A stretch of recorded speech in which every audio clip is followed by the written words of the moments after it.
Here I have Poco X5, and today I'm going to show you how to change screen timeout on this device.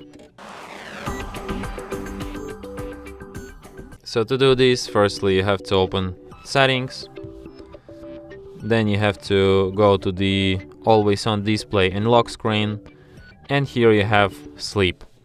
So you can change this time for 15, 30 seconds, 1, 2, 5 or even 10 minutes. So I'm gonna set it on 2 and we'll be glad with that. And that's it. Thanks for watching. If you find this tutorial useful, don't forget to hit that like button and subscribe to our channel.